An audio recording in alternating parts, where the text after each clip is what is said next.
And this one is entitled Millions Paid Out to Victorians Injured by Mandatory COVID-19 Jab.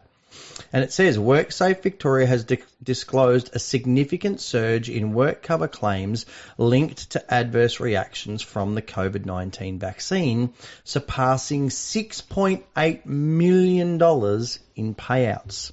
The latest figures reveal a concerning trend, with the number of affected individuals rising from 125 in July to 130, marking a steady increase despite vaccination campaigns. Among these cases, 28 workers have reportedly yet to return to their jobs, while many others have struggled to resume full-time duties. State legislation allows workers experiencing severe reactions such as fever, blood clots, allergic reactions, seizures or strokes to file claims for compensation.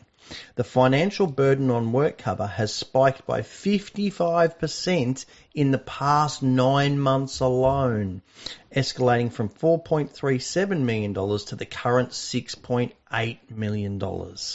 And who do you think pays for that? All the small businesses paying their work cover premiums. A spokesperson from WorkCover confirmed the figures, indicating the acceptance of 130 COVID-19 vaccine-related claims from affected workers, including those in critical roles such as teachers, nurses, firefighters and paramedics. Despite the rising number of cases, the stigma surrounding vaccine injuries has deterred many individuals from openly discussing their health struggles. Media reports have shed light on the ordeal faced by claimants, with some expressing doubts about their prospects of a full recovery. The situation unfolds amidst ongoing vaccine mandates for specific health workers and firefighters in Victoria, while thousands across the country grapple with accessing compensation through the federal government's COVID-19 vaccine claims scheme. The scheme, covering adverse reactions resulting in hospitalisation or death following vaccination with TGA-approved COVID-19 vaccines, remains active with an extended application deadline until September 30.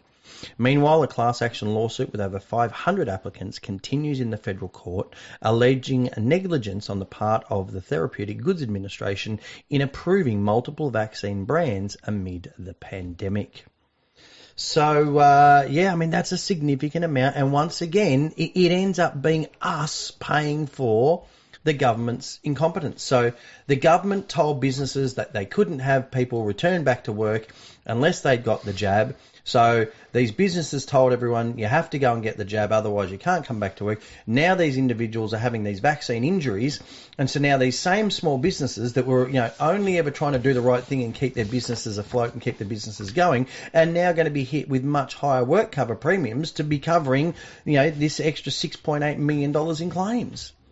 And so, so on and so on, the vicious circle goes, problem, action, reaction, solution, that's all created by the government to make more money and to make it harder and harder for small businesses to survive. Yes, well, I believe that there is a problem that both the TGA and the pharmaceutical companies have yet to be brought in to answer for within the courts here in Australia, the federal courts in particular. And that is relating to the contents of the vaccine. Are there any unique elements within the vaccine? Yeah. So the mRNA apparently has been around for a number of years, so that's nothing new under the sun. Yep. So what is one of the contents of the vaccine that would require the satisfaction of the Gene Technology Act 2012? Mm-hmm. Therefore, the pharmaceutical company would have needed to have applied for a license and the appropriate trials before the vaccine could have been labelled as such, based purely on the fact of these new ingredients. Yeah. So what was one of the new ingredients? Would have to have been the hydrogel. Mm-hmm. Yeah. So the government then, by giving an immunity to the pharmaceutical companies, one would need to seek the authority that the Parliament relied upon in order to grant the immunity to the pharmaceutical companies, and they should have consulted the TGA as to whether the TGA had in fact overseen the licensing of the vaccines, which they have failed obviously to do.